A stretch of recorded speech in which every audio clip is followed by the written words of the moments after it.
Well, because I was fortunate enough to direct All Hell Breaks Loose Part 2 and open the gates of hell, I got to have a big show to open up season 3, The Magnificent Seven, and I wanted to shoot it just like, not just like, but I wanted to approach it like the original Western, especially in the scene where they drove the car through the wall in the bar and got out with the holy water.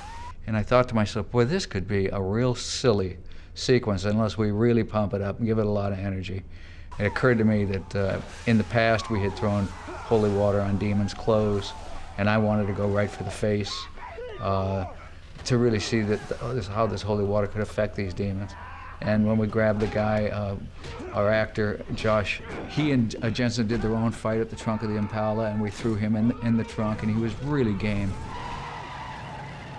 I had to break a ceiling, a devil's trap in Magnificent Seven. That was a little tricky. We had to do a second take on that. We used a hydraulic system, and it broke it, but it didn't snap it in half. It just kind of mushed it down. So now you walk away, and it takes them 45 minutes to take out the ceiling and put in the new hydraulics, and it's a big process. It was a big show. It was an exciting show. We had a great cast. Jim Beaver, we saw a side of Jim, who plays Bobby, singer that was a side we'd never seen before, where he kind of took charge with the boys and really became a real father figure in John Winchester's absence. So there was a lot of different elements that I wanted to do. And also, we introduced Katie Cassidy. And although she didn't have a lot to do, I thought we introduced her in a very clever fashion. She was that person in the background you didn't know really who she was. And then when she came in, we shot the entire knife sequence at 120 frames per second, so that when we got into post, we could ramp it up to normal speed or ramp it faster or play it slower as we so desired by design. And I just think it was a great introduction for the character of Ruby. So it was a fun show.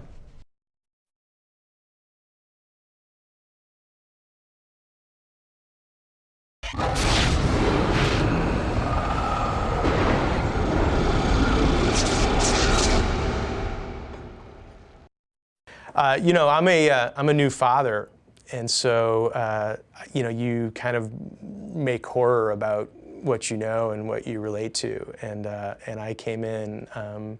We started the season, and my newborn son was a month old, and so I had very much like children on the brain, and was really interested in really delving into like sort of what's dark and creepy about having kids. And normally when we start an episode of Supernatural, a lot of times we'll have like one scene that we have to do, and that is the reason we actually do the episode in a way, is just so we can do that scene. And it's the scene where the mom drives her kid into the lake.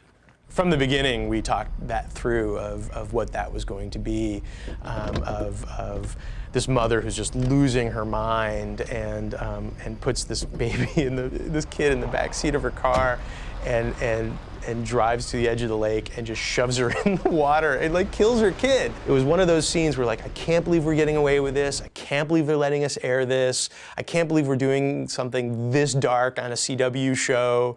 You know, it's always so funny to me that like, you know, we can have Pussycat Dolls and Top Model and then like a mother drowning her child. And that's why we love being Supernatural. And then she comes home, and then, you know, there's dripping the water, and the daughter got out of the lake, and she's fine, and she's like, "Hi, Mommy, can I have that ice cream now?" And it's just, the innocence of that is just so horrific, and you just see that mother's mind just snap, like right then and there. And the actress did such a terrific job. And so, you know, for me, that scene is the reason for making the episode. That was the scene, you know, again, when I'm in the editing room and I start laughing, then they know that they have something really scary. And I was just giggling like an idiot during that scene because it's just too tasty to pass up. So that was a memorable moment for sure. Phil Segrisha, the director, did such a terrific job, and he's one of the things that I love most about the job Phil does is he finds little moments that are not scripted. For instance, when Dean and little Dean, after he just kicks that kid in the nads, or, you know, and then comes back, and Dean's so proud of him. And then the mom comes up and she starts scolding him, you know, "Ben, did you really do that?" And both of them kind of look down at exactly the same time. But I mean, that wasn't in the script. Or the other moment when they're both eating cake, and then like the hot mom and like the hot little girl roll by, and they both kind of look in exactly unison at the exact same time. Like that's Phil. Like that's something that he puts in the show, and it just really helped create the connection between these two, that they were really of similar mind and body.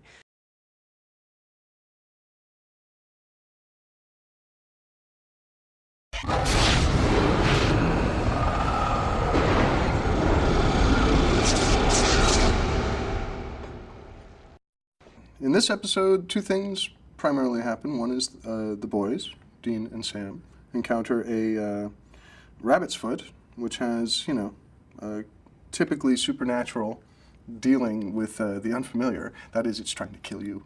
And then also, certainly, probably for fans, it was the introduction of Bella, and that is a big thing for Supernatural. Since they are a road trip, there are very few regular characters that get introduced, and this is one of them. Basically, the introduction of female characters to this universe is really difficult because you have a lot of devotees of like Sam and Dean, and the idea that they are going to look elsewhere or that they will turn away from their own brotherly love or whatever it is. You know what I mean? Like there's a real challenge to providing new characters in this universe, a resistance to it. And it was fun in the context of this episode to play that kind of game with someone, because they tend to have the most acumen of anyone they meet in their episodes. No one believes them, no one takes them seriously, but they know most everything. And it was good to have someone who had some cards up her sleeve against them. I think that's useful.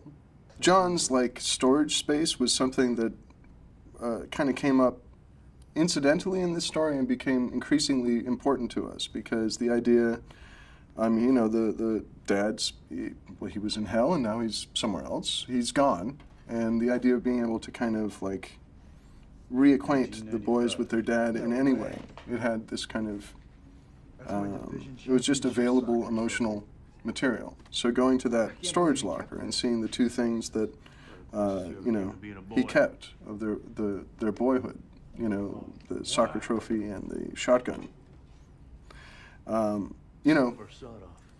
This, I think, drew Eric into that part of the story. I'm sure, I know it drew me too. It's like this notion of a letter from your dad from the past, or you find some photo in a photo album, and there's a musty, nostalgic something to it that I think for an episode that was mostly light and kind of almost like a screwball comedy, if you really think of it, this was a good emotional underpinning to start it with.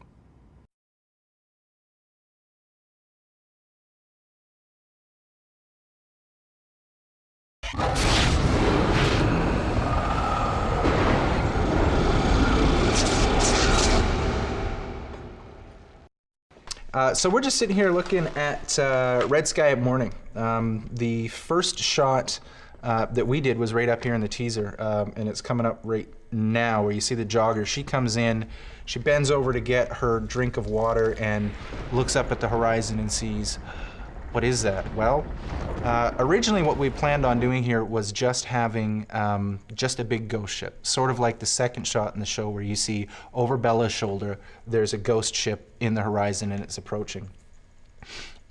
After getting the footage in and looking at the cut, we didn't feel that the action of the actors warranted a big shot like that, and it was creepier if we started to sort of draw the beat out. So we did this this close-up shot, fully CG generated based off digital stills that we had taken, where you sort of get that that effect of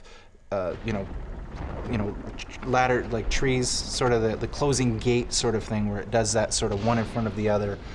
We put in the lightning in the background to help silhouette it, started to establish the fact that this is an invisible ghost ship. Then we come to the wider shot and you see that it's a ship, but then it's not there.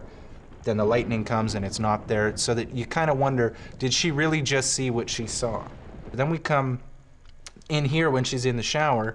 This is where, when we were looking at the teaser, I was sort of, my first reaction when I looked at it was that it felt sort of like this was a serial killer and that the ghost ship and the ghost were two separate entities. So what we did is we looked at the sequence of our scantily clad woman. The camera pans off of her and comes over to see our figure. Now, we actually created 3 seconds in between here where we just created it. We took reflection of her from a different plate, put it into the window, wrote out her elbow into it, laid it over top of it's actually a still of our guy, put the film grain back in, and then added the water to come in to give it a supernatural feel. So it ties in the two supernatural things. You have a ghost and a ghost. So this is it coming up in the graveyard here. This is my baby right here. This is the shot where we did all of the 1,000 frame per second footage and the 3D water. The ghost touches Bella. She's spewing her water. Dean's telling Sam to hurry up. He needs to finish the exorcism. And that's what we think. We think it's an actual exorcism until over the shoulder right here, the brother appears. And you have this moment between the brothers. It's that sort of foreshadowing, I think, of what may come in the rest of the season. And what we have is, here we come, we have this over, the demon comes through, his hand comes right through him here, and the back side of the water right there, that's from the 1,000 frame per second, and the front half of it is from the bucket of water hitting him.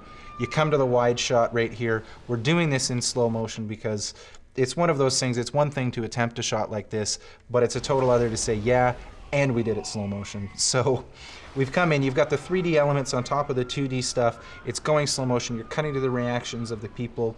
You come back to it, it goes back to real time, the water goes and they disappear into nothing. And it really does look as if one ghost dove into the other one.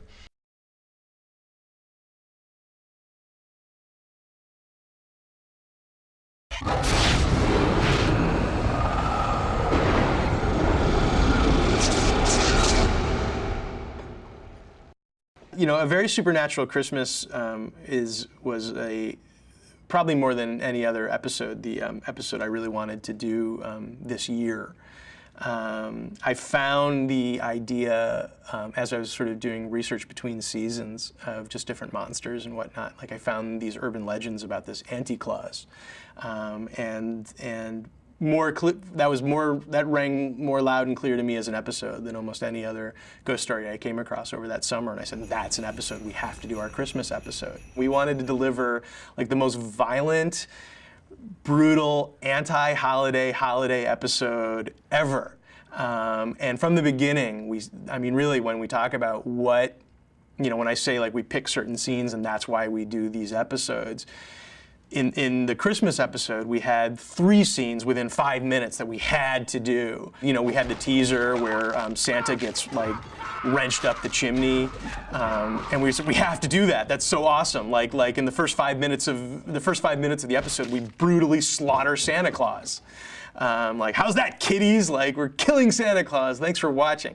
And then where the monster comes to the house and basically like goes up, and stop to think about this, like goes up in front of a little, like a 7-year-old boy, goes up in front of him, goes up to his parents' room, beats his dad, puts him in a leather sack, drags him down the stairs, whacks the sack and kills the dad in front of a 6-year-old who's watching, and then goes and eats one of the kids' cookies. And we were like, that rules! Like, that's the greatest thing ever, and it's so scary and weird. And every so often my family calls me to say, what's wrong with you? And that was one of the scenes in season 3 that they called me to say, what's wrong with you? Very early on in the process, I said, I want the boys to kill someone with a Christmas tree. And I want them to take all the accoutrements of Christmas and brutally slaughter someone with them. You know, and so we had that, but then it was really important to us to have, or to me anyway, that to have, like, you have all this like darkness, and then to put on the trappings of like a really cheery traditional Christmas special, which are some of my favorite touches to that episode. Like, for instance, like the spinning special little title that opens it, is from CBS in the 80s. And I mean, I've rarely been so tenacious about anything in Supernatural as I have been with this friggin' title, because I so wanted it on the show. So they defined it, and then they had to find who wrote the music for it. But no one even knew who wrote the music for it, because it's like, 20 years old, and no one even knew where it came from and where it existed and how to recreate it. And finally, we got the permission to do it. And it's like my favorite little moment, that it just opens the same way a Christmas special opens. I just love that little part of it.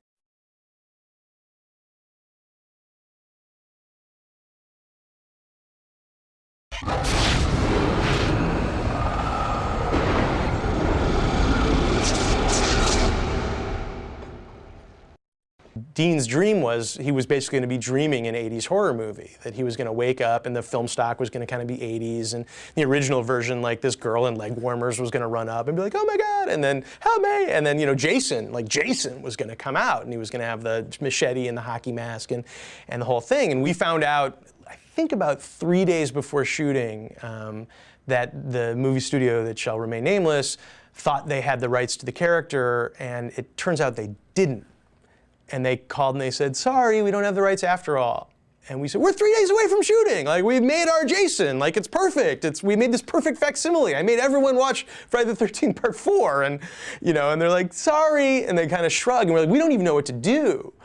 And then we had this notion that if, you know, Sam's dream, and illogical, I don't think he like really loves Bella or anything, but I think if Sam's dream is just a sex dream about Bella, and that Sam underneath his like really nice guy exterior is basically a horn dog, so he's like horny, and so he dreamt about, you know, whatever girl is basically passing through the episode. So we like the idea that Dean being the opposite of that we said, well, you know, if Dean's got a secret, Dean's secret is he wants a really normal family, and then we started thinking about the characters from The Kids Are All Right. And we wrote a scene that, you know, while isn't as maybe funny or surprising as Jason coming out, was more illuminating the character. So in a way, I'm actually happier that that happened. And it's kind of really heartbreaking for me. Like, it wasn't a funny scene, but it became really heartbreaking.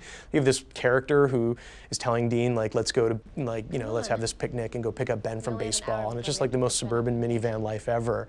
And like, that's what he wants. And his embarrassment that Sam is watching it. And you get the sense he's had this dream all the time, and but he's like embarrassed, and no, I've never had this dream before. It just really kind of breaks your heart in the middle of sort of this fast-moving episode. And then, you know, as a second part, you know, we have this big scene where Dean confronts himself. This was like the big episode for us, that we're like, Dean has this really big turning point where he basically learns a little self-esteem. I mean, if we had an arc for Dean this season, it would be, you know, Dean begins the season with such a really crappy view of his own self-worth, and that he ends the season with more self-respect, like he's really matured that way. And we spoke a lot about, well, where did this begin, and where did this come from Dean? And the answer was, it came from his dad. I mean, it's his dad that he is the reason he was the way he was. And so in the initial conception, we said, this is the episode we bring back Jeffrey Dean Morgan. And he comes into a room, and waiting there is Dad. And Dad starts like browbeating him. And that was our first version.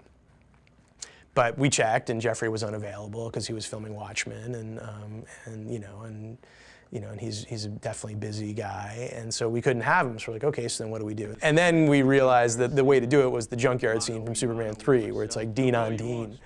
And if you see, like, it's Dean on Dean, but the conversation's still about Dad, which is like the original holdover. Like, it's really about his emotion from Dad, but the only way to make sense would be sort of insecure, awful, angsty Dean talking to our hero Dean, and it's sort of like the bad Dean symbolizes everything that Dean hates about himself, and he finally gets to kill him. And so it worked out, and Jensen made the scene. I mean, you know, he just so rocked it, and like, you can so tell. I mean, if you look, he's playing different facets of the same character, and at any given moment, you know which one's which, even though they're played by the same guy. And, you know, that's no easy feat, and one of my favorite parts of the episode for sure.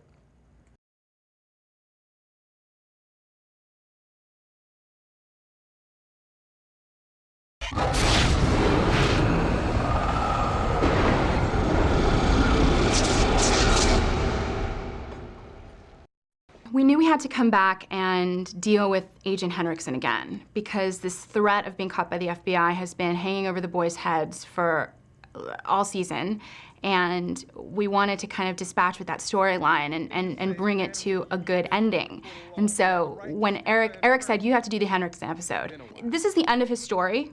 You know, we're gonna remove that threat as it stands now. So I think what we should do is develop his character, deepen his character, give him a great send-off, and then kill him. Or at least, you know, mostly kill him. I think there's a little bit of a question at the end, actually, about whether or not he made it out. You know, maybe there was a parachute under the seat. I don't know. I actually don't know. I don't know. We'll see next season.